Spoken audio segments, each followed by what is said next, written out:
সাত সকালে অজ্ঞাত পরিচয় মৃতদেহ ভাসতে দেখা গেল নন্দীগ্রামের হিজলি টাইডেল ক্যানেলে। উত্তেজনা ছড়ালো এলাকায়। রবিবার সকালে নন্দীগ্রাম বিধানসভা নন্দীগ্রাম ২ নম্বর অঞ্চলের উত্তম পশ্চিম পাশ বরাবর মঙ্গলচকে হিজলি টাইডেল ক্যানেলে এক মহিলার মৃতদেহ ভেসে উঠতে দেখা যায়। হলদি নদী থেকে হিজলি টাইডেল ক্যানেল কালীনগরের দিকে প্রবাহিত হয়েছে।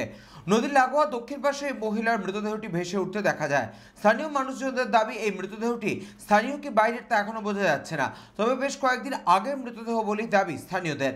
প্রশাসনের আধিকারিকরা ইতিমধ্যে ঘটনাস্থলে পৌঁছেছেন। জনবসতি এলাকায় এভাবে মৃতদেহ কিভাবে ঘটলো বা ভেসে এলো তা স্থানীয় মানুষজনদের মধ্যে রীতিমতো কৌতূহলের সৃষ্টি করেছে। ঘটনাস্থলে ক্যানেল থেকে মৃতদেহ তুলে তার পরিচয় জানার চেষ্টা করছে প্রশাসন, এমনটাই প্রশাসনের তরফে জানানো হয়েছে। নন্দীগ্রাম থেকে সৌম্যজিৎ চট্টোপাধ্যায়ের রিপোর্ট, চ্যানেল 24। আমরা তো বাড়িতে ছিলাম, হঠাৎ শুনলাম আমাদের 11 পুকুরের আগের দিকে একটা মহিলা ডেড বডি ভেসে আছে।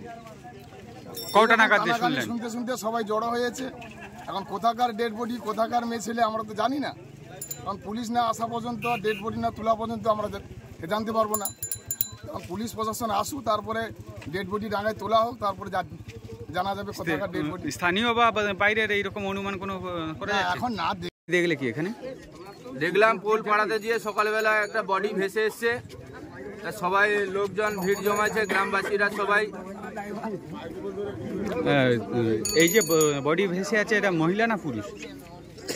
এখান থেকে বোঝা যাচ্ছে এখন মহিলা।